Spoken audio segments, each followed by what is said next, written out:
My sister said, "You're not going to Harvard after sabotaging me." My revenge hit hard when I revealed her full scheme and made everyone see how far she'd go to stop my future. I was 22 when my older sister, Megan Parker, looked at me over the rim of her mug and said, "You're not getting into Harvard. Just accept it." Back then I thought it was nothing more than another jealous jab. I didn't know it was a warning. On the morning of my interview, I woke up at 9:12 a.m., disoriented, heart pounding. My phone was dead, charger unplugged, every alarm deleted. My wallet was gone, my car keys too, and on my email sat a message from admissions. "We've received your call confirming cancellation of your interview. Best of luck in future applications." I had never called anyone. The house was quiet, unnaturally so, until I walked into the kitchen and found Megan calmly sipping coffee by the window. She smiled with that polite, mocking softness she'd perfected for years. "Oh, you're up already? I hope the interview went wonderfully." Later, I found an audio message sent from my phone. My voice clipped and robotic. "I'm withdrawing my application." That's when everything began to click. The loud music the night before. The family dinner she hosted in our living room while I tried to study. Her jokes to relatives about me burning out before he even gets rejected. When I tried to explain, my father simply said I should have been responsible enough not to oversleep. My mother insisted Megan was too intelligent and mature to do something so childish. But I sat on the floor of my room, staring at my useless phone, finally understanding. She didn't just sabotage an interview. She stole 4 years of the future I'd fought for. I applied to 8 other schools after the Harvard disaster, but fear clung to me like a second skin. I double-checked every email, every deadline, every envelope. I stopped leaving my backpack unattended in the house. I slept with my phone under my pillow. Paranoia felt ridiculous, yet every time I tried to relax, Megan reminded me why I couldn't. She started accidentally misplacing my mail. Not just college letters, but bank statements, internship information, anything with my name on it. She'd take my car keys because she needed to run a quick errand, always at the exact hour I was supposed to drive to a campus visit or scholarship meeting. She'd lean back during family gatherings and, in front of uncles and cousins, tilt her head innocently and ask, "So, Mr. Genius, flunked another exam yet?" Everyone laughed because she made it sound like harmless teasing. I knew better. The worst was the night she barged into my room while her friends were over. She picked up my handwritten anatomy notes, hours of color coding, diagrams, mnemonics, and began reading them aloud in a mock-dramatic voice. "Guys, look, he actually studies this every night. Isn't this adorable?" They roared with laughter. I stood in the doorway, feeling heat crawl up my neck, feeling 12 years old again, cornered, humiliated, powerless. I didn't yell, didn't push her out, didn't defend myself. I just silently collected the pages, smoothed them out, and left the room. But something tightened inside me that night. Something dense, cold, and sharp. A mass of anger compacted into a single point. And for the first time in my life, that anger felt useful. In the end, I got into a medical school. Not an Ivy, not elite, just a solid program in St. Louis. A school that nobody bragged about, a place that didn't appear in glossy brochures. I should have been proud. Instead, all I felt was the weight of Megan's smirk the moment she walked into the celebratory family dinner, wearing a red dress like she was attending a premiere. She clinked her glass and said loudly, "Well, it's nice that at least some school accepted you." People laughed again. My parents didn't defend me, they never did. Dad just shrugged. Mom rolled her eyes like I should ignore it. But that night, in my childhood bedroom, I sat on the edge of the bed and made a quiet promise to myself. I will outgrow her. I will outwork her. I will outrun every shadow she ever threw over me. Med school hit me like a freight train. First semester, I failed anatomy. Then I failed the retake. Then I failed the makeup exam. A record even my academic advisor hadn't seen before. But this time, humiliation didn't crush me. Fueled me. I started living in the basement study rooms. I taped flashcards to my bathroom mirror. I woke up at 4:30 a.m. to rewrite notes by hand, then stayed on campus until midnight. I ate vending machine crackers and cheap coffee for weeks. I ran cadaver labs alone, whispering structures under my breath until I sounded like a madman. Slowly, painfully slowly, the material clicked. One quiz passed, then another, then an exam, then a semester. The more I improved, the more I heard Megan's voice in my memory. He'll never survive real medicine. He's too soft. He'll quit. He can't handle pressure like I can. So I chose the one path she said I could never walk: cardiothoracic surgery. The field where sleep goes to die, where stress is oxygen, where only the relentless make it to the finish line. Not because I wanted prestige, not because the pay was high, because I needed to reach a place in life where Megan Parker could never again tilt her head, smirk, and claim superiority. A place where her voice would lose its power. A place where I would finally be out of her reach.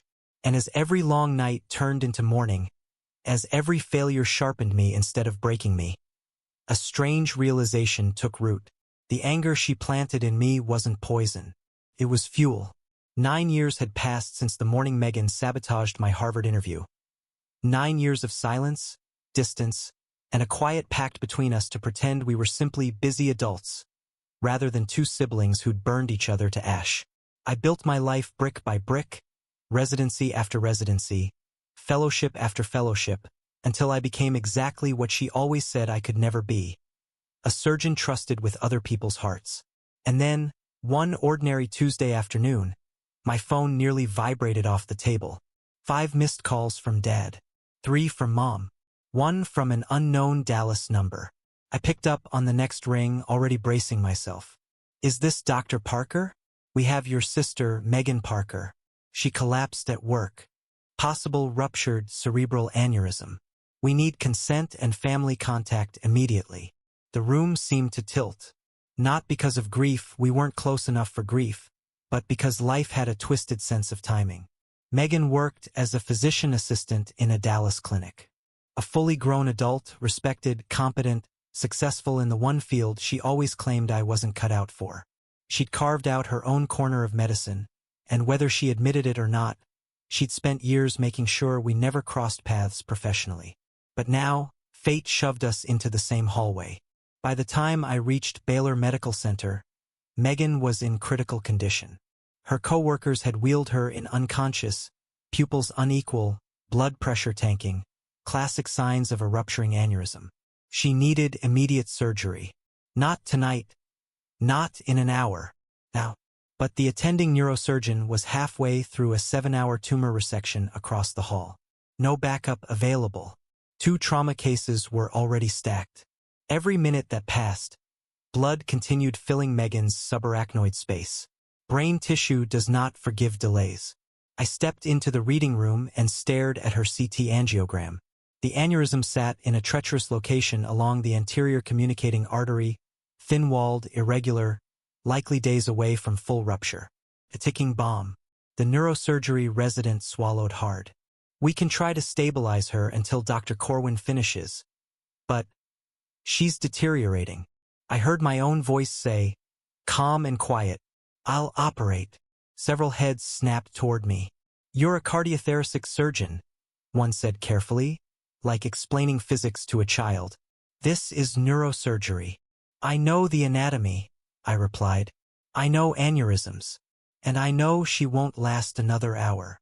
"You're too close to the patient," another added. "You won't be objective." Objective. A word that suddenly felt like a blade pressed to my ribs. Was I objective? Absolutely not.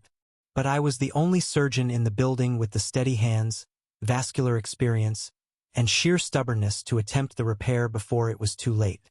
So I said the only thing that mattered. "If you wait, she dies." Silence, then a reluctant nod. They prepped the OR. When I stepped inside, Megan was already under anesthesia, intubated, her face pale and slack in a way I had never seen. My sister, the sharp-tongued tyrant of my childhood, finally silent, felt eerie, wrong, like being handed the script to a play I never auditioned for. She didn't know I was the one holding the scalpel. Didn't know her life hung on the same hands she spent years belittling. The surgery lasted 5 hours, though it felt like 5 minutes and 5 lifetimes at once. Twice her blood pressure plummeted. Once, the aneurysm wall tore and sprayed enough arterial blood to blur my vision. My assistant gasped. I didn't. I clamped, suctioned, repaired. The world narrowed to microscopes, trembling vessels, and the steady rhythm of the ventilator. In the 4th hour, I found the exact spot where the vessel threatened to rupture completely. A weaker surgeon might have backed out. I persisted, suture by suture, clip by clip, breath by breath. When the final clip locked into place, the aneurysm sealed, bleeding controlled, brain perfusion restored, I allowed myself one exhale. One step back. She would live. In the hallway outside the OR, my parents were waiting. My mother's eyes were raw from crying. My father paced like he was trying to outrun reality. Dad rushed forward. Who performed the surgery? Corwin? The resident. His voice carried hope. Hope that the miracle came from anyone but me. I removed my surgical cap and mask. I did. Mom's hand flew to her mouth. Dad froze mid-step. It was the first time in my adult life I saw them speechless. The first time they looked at me not with disappointment, not with comparisons to Megan, but with something closer to awe and maybe guilt. But the truth simmered behind their shock. After all her insults, after all her sabotage, after the years she spent trying to block my future, I was the one who saved her life. And for the first time I realized something strange and bitter. Winning didn't feel like victory yet. Megan woke up on the 3rd day, groggy, disoriented, her eyes flickering under the harsh hospital light. I'd been checking on her between rounds, but this time, when I stepped into the room, she was fully conscious. The moment she saw me, her entire face stiffened, as if her body instinctively braced for a blow. What are you doing here? Her voice was thin, hoarse, edged with fear she couldn't hide. I said it plainly. I performed your surgery. You're alive. For a moment she just stared at me, like she hadn't understood the sentence. Then her breath stuttered, and tears spilled down her cheeks. Not elegant movie tears. Real ones. Harsh, uneven, messy. Why? She whispered. Not why are you here, not why did this happen to me. Just one word that carried years of guilt and confusion. I sat down in the chair beside her bed. For the simplest reason, I said. Because you're a human being. Even if you once decided I wasn't worthy of a future. She shook her head weakly. No, you don't understand. Her voice cracked into something brittle and unfamiliar. But I did understand. For the first time in years, I had clarity. A clarity that didn't come from anger, but from finally being beyond her shadow. So I told her everything. I told her about the missing keys that morning, about the unplugged phone charger, about the fake call to Harvard admissions, about the audio message she recorded in my voice, about every joke, every jab disguised as humor, every time she laughed at my ambitions in front of relatives. I told her about the night she read my anatomy notes out loud to impress her friends. And then I told her the worst of it, the part she probably always hoped I had forgotten. How you told Mom that I'd never become a surgeon, that I'd crack under pressure, that I wasn't built for real medicine, that you were the talented one. I watched the realization settle into her like a weight she couldn't lift. Her tears turned into quiet, wrenching sobs. Not defensive, not manipulative, just painfully honest. I knew what I was doing, she choked out. I knew exactly what I was doing, and I did it anyway. She pressed her forearm over her eyes. I was afraid. The word hung in the air between us. Afraid of what? I asked gently. That you'd be better, she whispered. That you'd outshine me. That everyone would see you, not me. That they'd praise you, love you, respect you, and I'd be nothing. Her voice cracked. You were always smarter, always more focused. Everyone knew it. I pretended I didn't, but I did. She sucked in a shaky breath. And when Harvard showed interest, panicked, couldn't let you leave me behind. I couldn't let you become the star of the family. So I sabotaged you. Not just once. Over and over. Her confession was a blade she turned on herself. I ruined your life, she said. I knew I was doing it. I just couldn't stop. I couldn't admit that my little brother was surpassing me. I let her speak. For the first time, she wasn't masking her cruelty with jokes. No armor, no sarcasm, no superiority. Just the raw, ugly truth. When she finished, I leaned back in the chair and answered quietly. No, you didn't ruin my life. She blinked at me through tears. You ruined the beginning, but the rest. I tapped my chest lightly. I built it myself. She let out a sound. A broken mix of relief, guilt, disbelief, and grief. In that moment, the jealousy that had poisoned our childhood and young adulthood lost its power. She wasn't the towering, flawless overachiever I'd been forced to compete with. She wasn't the monster I'd turned her into in my darkest moments. She was just a terrified girl who grew into a terrified woman. Someone who never learned how to be enough without stomping on someone else. And for the first time in my life, I wasn't angry at her. Not even a little. She reached toward me with trembling fingers. I don't deserve for you to forgive me, she whispered. I didn't take her hand. But I didn't walk away either. Forgiveness isn't the point, I said. What matters is what you do next. She nodded, tears still streaming, and whispered, I want to change. I swear I do. I'm done being that person. Maybe she meant it. Maybe she didn't. Time would decide.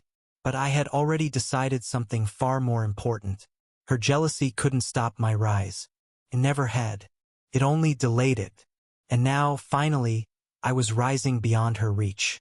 A few years later, when the dust of fellowship and early career chaos finally settled, my life had become something I never dared imagine in my 20s. I wasn't just stable, I was thriving. I'd built a reputation as one of the youngest cardiothoracic surgeons on the East Coast trusted with the riskiest, most delicate cases. My calendar was booked months ahead. Conferences invited me instead of ignoring me. Journals asked for my commentary instead of rejecting my submissions. Success still didn't feel like revenge. Felt like oxygen. Then one afternoon, while reviewing post-op scans in my office, my phone rang. A Boston number. Harvard Medical School. I stared at the screen for a long beat before answering. Dr. Parker? The voice said. This is Dr. Patel, Dean of Surgical Programs. We'd like to invite you to lead our new high-risk cardiothoracic intervention department. Your work has been extraordinary. For a moment, I couldn't speak. That single sentence cracked open a vault of memories I thought I'd buried. My unplugged charger, the fake cancellation call, the audio message Megan recorded in my voice, the sneers from relatives, the humiliation, the years of clawing my way through doubt and exhaustion. Harvard, the place I had once aimed for, the place from which I had been silently exiled by my own sister. Thank you, I finally said. I'd be honored to discuss it. When I arrived in Boston for the meeting a week later, I expected a formal pitch, maybe a tour, maybe polite flattery. Instead, as I stepped into the conference room, a gray-haired woman rose from her seat with a warm, slightly guilty smile. I remember you, she said. I blinked. Sorry. The withdrawal call. Years ago. I was the administrator who handled it then. Now I'm the dean. My stomach dropped, not from fear, but from something stranger. Recognition. She gestured for me to sit. I always knew something about that call didn't feel right, she continued. The tone was off. Too abrupt. Too scripted. At the time, I brushed it aside. We get hundreds of calls during interview season. Her eyes softened with something close to remorse. But years later, I read your publications, watched your surgical presentations, followed your outcomes. And I realized I made a mistake dismissing that instinct. I didn't know whether to laugh or let her see how much that morning had once destroyed me. Instead, I simply said, it wasn't my call. She nodded slowly. It wasn't your failure either.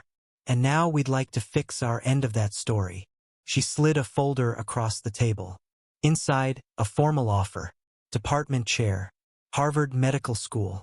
a title that once lived in the same universe as fairy tales. After the meeting, I walked through the campus alone, past the red brick buildings, the quiet courtyards, the banners fluttering in the breeze.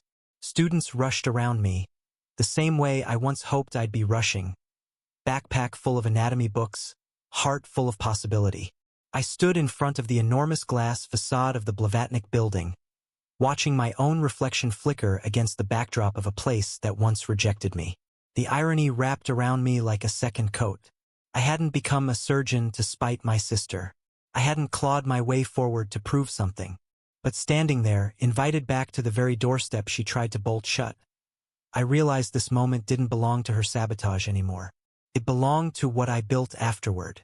1 month later, at the opening ceremony of the new department, I walked onto the stage in a tailored suit, my name etched into the plaque beside the door. Cameras flashed. Applause filled the auditorium. Colleagues, some older than my parents, shook my hand like I belonged there. In the front row, for the first time in my life, my parents sat with expressions I had never seen directed at me. Unfiltered pride. Not the begrudging kind. Not the "but Megan is also doing great" kind. Nothing tempered, nothing comparative. Just pride, real, steady, overdue. Mom dabbed at her eyes with a handkerchief. Dad sat straighter than I'd ever seen him. And for once, no one asked about Megan. No one compared us. No one held me up against her shadow. The story had finally moved out of her gravitational pull. Harvard had come full circle. And this time, the door opened for me, because of the person I became, not the one she tried to prevent. It didn't erase the past. It didn't fix the years I lost. But it rewrote the ending. And sometimes that's enough. Now, many years later, my life feels almost quiet compared to the firestorm that shaped it. I lecture in sunlit Harvard auditoriums where students sit forward with bright eyes and fast-moving pens. I run a department that takes the cases no one else dares to touch. Ruptured valves, catastrophic traumas, hearts held together by hope and millimeters. And sometimes, when a student asks me, "Dr. Parker, how did you reach this level?" I don't give them a polished inspirational line. I tell the truth. Someone tried to break me, and instead, it made me unbreakable. The room always goes silent. They think I'm speaking metaphorically. I'm not. Megan and I speak occasionally now. Polite, restrained, always from a safe emotional distance. She rebuilt her career, but without the drama, without the competition. She's a competent internal medicine physician in San Diego, respected, steady, liked by her colleagues. And I truly am glad for that. But the closeness we once had as children, it didn't survive. It died the day she whispered, "You're not getting into Harvard." Some things forgiveness can soften, but cannot fully heal. Years after her surgery, she attended a medical conference where I was a keynote speaker. She stood in the back of the lecture hall, arms folded, listening as I presented a case series on complex cardiac reconstructions. When it ended, applause echoed through the room. She didn't clap at first. She simply stared at me with an expression I couldn't decode. Later, in the coffee area of the Congress Center, she found me sitting alone between sessions. She approached quietly, almost timidly, a stark contrast to the girl who once dominated every room she entered. She sat across from me and traced the rim of her paper cup with her thumb. Then softly, "I created my own nightmare, didn't I?" There was no accusation in her voice, no bitterness, just a woman facing the truth of her past. I took a slow breath before answering. "No, Megan," I said. "You didn't create a nightmare." She lifted her eyes, wary, bracing. "You created a surgeon capable of saving your life. There's a difference." Her face crumpled for a second, not in pain but in understanding. A painful kind of peace. We didn't hug. We didn't rehash old wounds. We simply sat in silence, inhaling the strange reality that life sometimes forces two people to destroy each other before they can stand in the same room without bleeding. Now, when I teach, I tell my students the one lesson I learned the hardest way. The best revenge isn't anger, it's excellence. Become so capable that the people who tried to bury you are forced to acknowledge your rise. Some nod, some furrow their brows, Some look like they're hearing the secret code that will carry them through their own storms. As for me, the irony of it never fades. Because yes, Megan truly once said I would never study at Harvard. And now, on the polished oak door of my office in the Blavatnik building hangs a simple metal plaque that answers her prophecy more elegantly than I ever could. Dr. Noah Parker, head of cardiac surgery, Harvard Medical School. No anger, no triumph shouted in her face. Just a quiet truth engraved in steel. And in that quiet truth lies the only victory that ever mattered. Freedom, the kind no saboteur can take from you once you've earned it.